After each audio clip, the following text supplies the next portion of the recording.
훈련이라는 것은 또 참 중요하죠.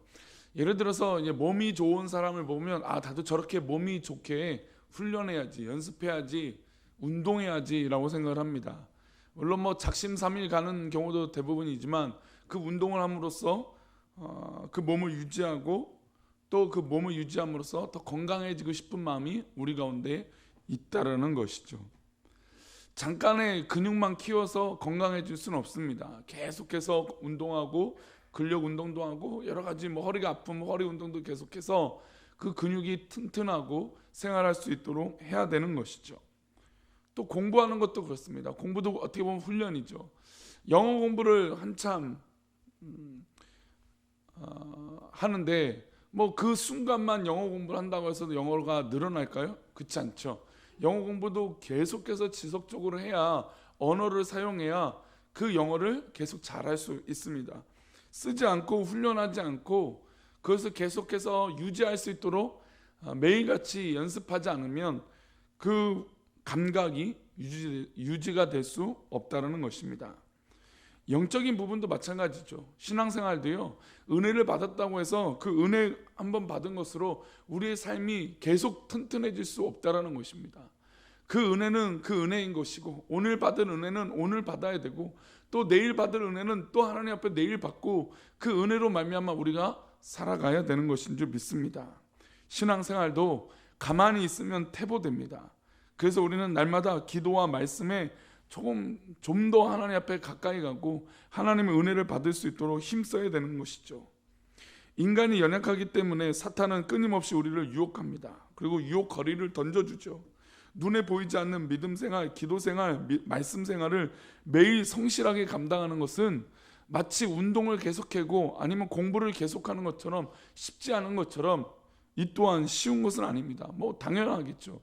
뭐 이런 뭐 운동이나 건강이나 뭐 공부에 비교도 할 수 없는 보이지 않는 믿음의 생활을 계속해서 잘할 수 있다? 쉽지 않은 것입니다. 사실 이스라엘 민족은 얼마 전만 해도 큰 회복을 했습니다. 그것은 바로 히스기야를 통한 회복이었죠.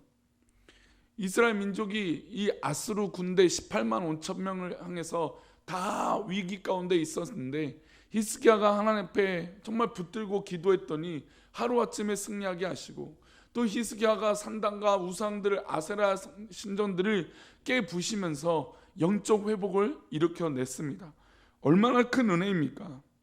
그런데 그렇게 큰 성군이 하루아침에 자신의 생명 연장을 감사하지 못하고 하나님 앞에 기쁨으로 겸손하지 못하여 그 바벨론 사신들에게 모든 것들을 보여주면서 그 교만함이 그 발목을 잡기 시작합니다.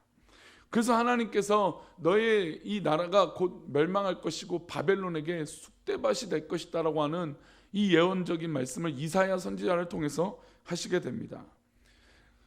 히스기야가 죽고 난 이후 이제 그것이 중요하겠죠. 그래도 히스기야가 그런 실수를 했지만 히스기야가 잘했던 그런 업적, 은혜 받았던 그런 놀라운 은혜가 있었는데, 그 다음 왕이었던 므낫세 왕에서 한 번에 다 무너지게 됩니다.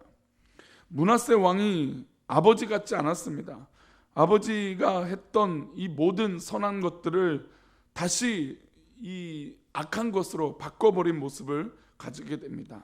우리 2절 말씀, 어떤 악한 왕이었을까요? 우리 2절 말씀 읽어볼까요? 므낫세가 여호와 보시기에 악을 행하여 여호와께서 이스라엘 자손 앞에서 쫓아내신 이방 사람의 가증한 일을 따라서. 므낫세가 여호와 보시기에 악을 행했어요. 게다가 히스기야가 쫓아버린 이방 가증한 것들을 다시 가지고 왔습니다. 아니, 아버지가 한 건데, 그의 성군인 아버지가 한 건데 그것을 다시 아들이 왕이 돼서 그걸 다 회복하는 거예요.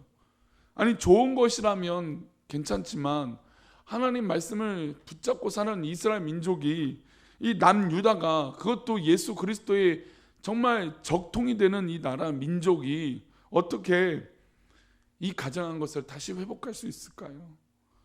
그것은 여호와 보시기에 악을 하는 선하지 못한 악한 마음이 있었기 때문이에요. 히스기야는 여호와 보시기에 정직하게 행하고 여호와의 길을 걸어갔다고 했습니다. 그러나 이 므낫세는 여호와 보시기에 악을 행했다는 것입니다. 구체적으로 어떤 악일까요? 우리 3절입니다. 읽어봅니다. 아버지 히스기야가 헐어버린 산당들을 다시 세우며 이스라엘 왕 아합의 행위를 따라 바알을 위하여 제단을 쌓으며 아사라 목상을 만들며 하늘의 1월 성신을 경배하며 섬기며. 아니, 이 아들은 더해요. 헐어버린 산당을 다시 세우고 아합의 행위를 따라 바알을 세우고 아세라 목상을 다시 세우는 것뿐만 아니라 더해져 있어요. 하늘의 1월 성신을 경배하고 섬겼다라는 거죠. 마치 우리 예전에 조상들이 달빛 아래에서 정한수 떠놓고 손을 무릎 꿇고 손을 빌었던 것처럼, 두 손 모아 빌었던 것처럼 마치 1월 성신을 섬기며 정말 알 수 없는 신들에게 무릎 꿇는 그런 모습들이 있었다는 것이죠. 그리고 그는 성전을 가만히 두었습니다. 성전을 부순 것은 아닙니다. 성전을 그대로 둔 상태에서 하늘에 1월 성신도 두고 섬기고 아버지가 폐한 산당도 세우고 모든 우상들을 회복했습니다. 그것도 모자라서 6절이에요. 6절 말씀 보겠습니다.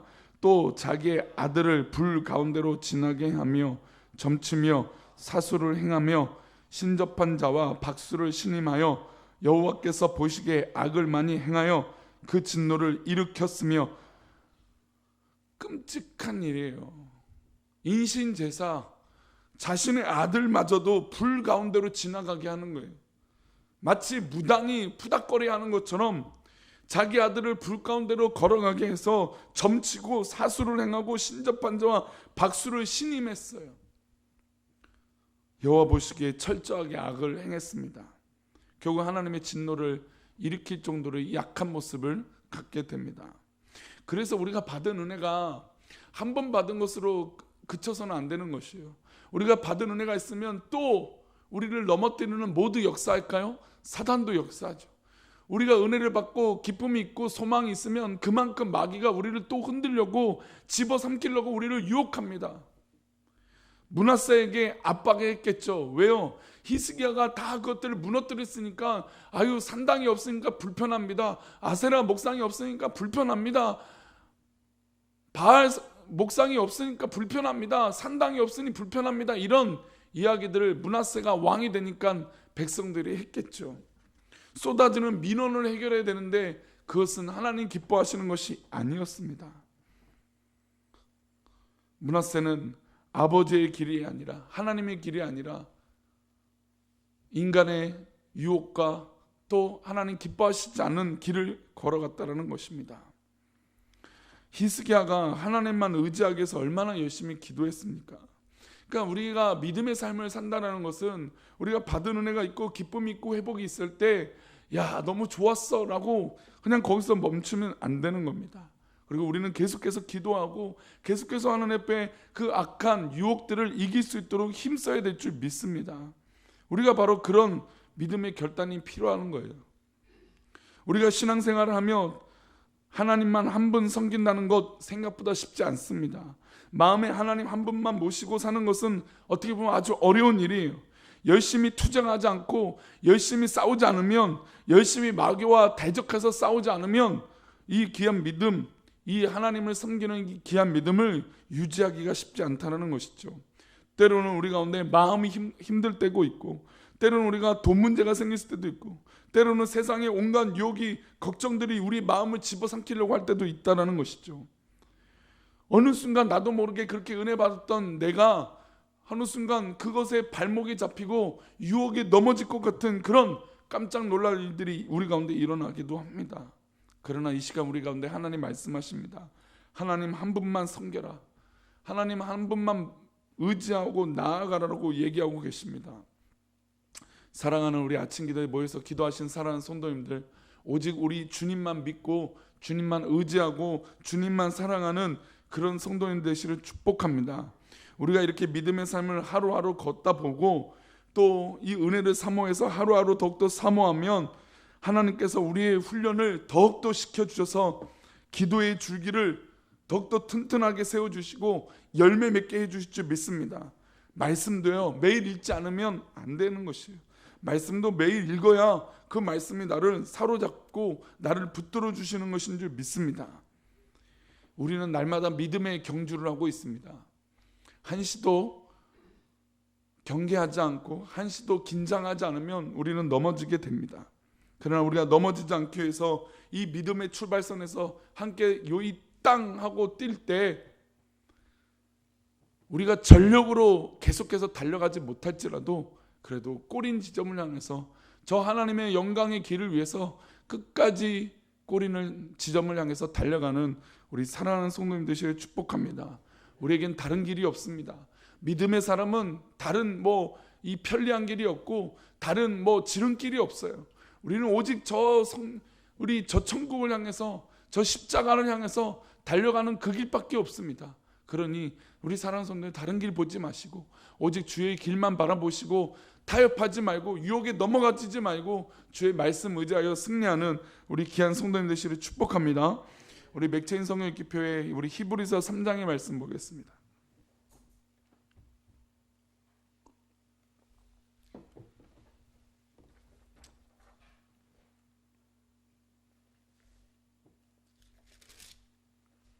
히브리서 3장 12절의 말씀.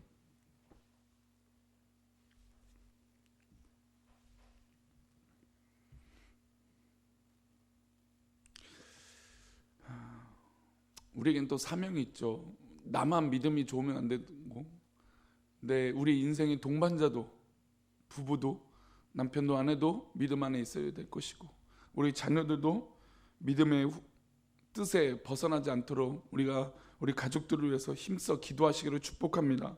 우리 12절 말씀 볼까요? 그런 의미에서 12절, 형제들아 너희는 삼가 혹 너희 중에 누가 믿지 아니하는 악한 마음을 품고 살아계신 하나님에게서 떨어질까 조심할 것이요.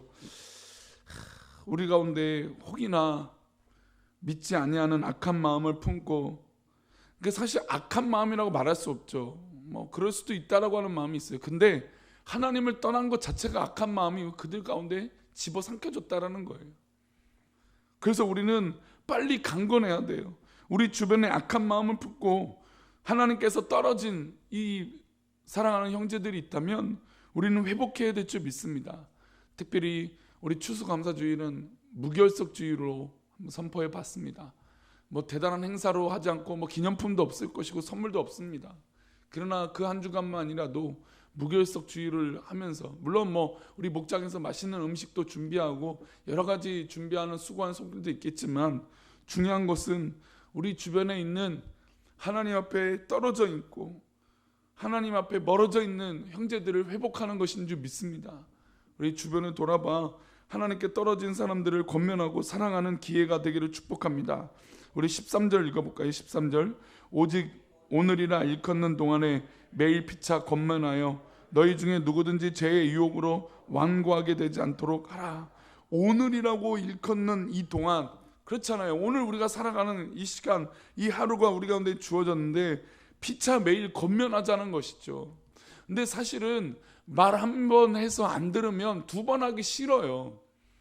게다가 가족도 아니면, 가족이야 잔소리라도 또 한다고 하지만, 근데 나랑 크게 관계없는 사람한테 예수 믿으시고 기도하시고 믿음 안에 사세요라고 하는 말을 한 번 하고 두 번 하기가 쉽지 않습니다.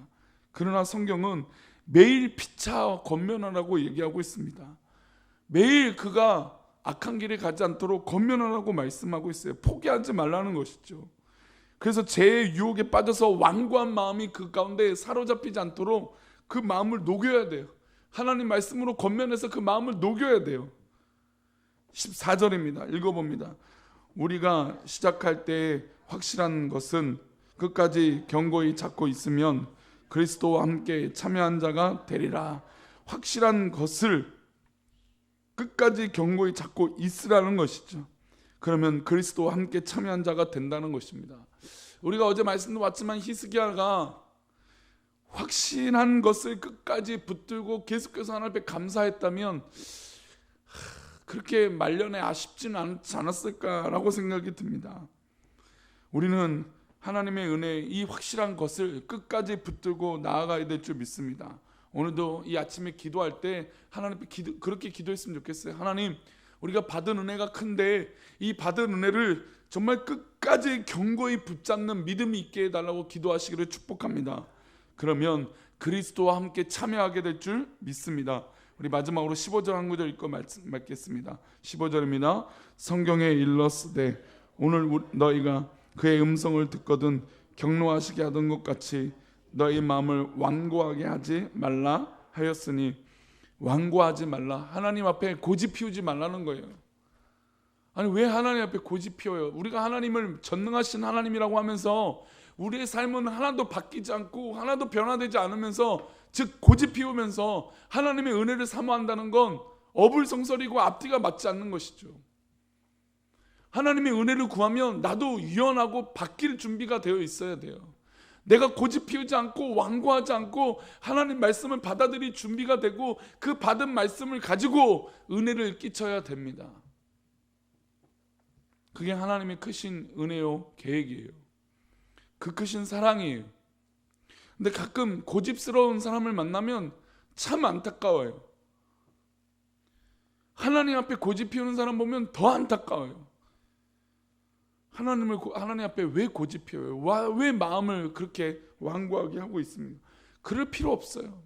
그저 오늘도 하나님 앞에 훈련되어져서 성숙하고 하나님 말씀으로 은혜로 채워지면 오히려 우리가 지킨다라고 하는 이 고집 피우 완고해지는, 물론 뭐 긍정적이든 뭐 좋지 않은 의미든 다 떠나서 하나님 앞에 변화되고 훈련되지 않는 그런 완고한 모습을 깨뜨릴 때 더 큰 은혜가 우리 가운데 있을 줄 믿습니다. 사랑하는 성도님들, 오늘도 우리의 마음을 활짝 엽시다. 활짝 열고 크신 은혜를 받기를 축복합니다. 어제 우리 동안교회 은혜롭게 잘 갔다 왔습니다. 참 감사합니다. 우리 동안교회 성도들 이야기들은 나중에 하고요. 우리 성도들 어제 한 10분, 저희 부부 빼고 한 8분이 가셨어요. 8분이 가셨는데 다 은혜를 받았다고 해서 참 감사합니다. 근데 저는 개인적으로 제 설교를 어제 100점이라면 50점밖에 안 돼요. 전 솔직히 그랬어요. 근데 하나님께서 은혜를 많이 주셨어요. 와, 정말 많이 주셨고 뜨겁게 열심히 기도하고 왔어요. 너무너무 정말 하나님 감사했어요. 근데 왜 이렇게 은혜를 받을까 했더니 은혜 받을 준비와 사모함이 있기 때문이라는 거죠. 즉 완고한 마음을 풀어놓고 내가 은혜 받을 준비를 딱 하니까 그 은혜가 그냥 저 목사의 설교는 50점밖에 안 되는데 100점, 200점 아니 만점으로 그것을 받아들이게 되더라고요. 이게 하나님 은혜 아닌가요? 하나님의 섭리 아닌가요? 아무리 이 목사가 빵점짜리 설교를 해도요, 하나님 말씀을 붙잡고 그 말씀이 내 말씀이라고 내 마음을 풀어놓을 때, 은혜 받을 준비로 내 마음을 활짝 열 때, 고집 피우지 않을 때 오히려 크신 하나님의 역사가 일어나게 될 줄 믿습니다. 그게 하나님의 은혜예요. 사랑하는 성도님들, 혹이나 내가 하나님 앞에 내 마음을 완고하게 붙들고 있는 부분을 한번 포기해 보시기를 축복합니다. 내려놓으시기를 축복합니다. 그러면 하나님의 크신 은혜가 오히려 더 채워져서 더 큰 하나님의 은혜가 우리 사랑하는 성도들 가운데 있게 될 줄 믿습니다. 그리고 므낫세처럼 악한 길을 쫓아서 살아가는 것이 아니라 하나님 기뻐하시는 길을 쫓아서 기쁨으로 살아가는 훈련된 삶이 오늘 하루도 되어지시기를 축복합니다. 기도하겠습니다. 하나님,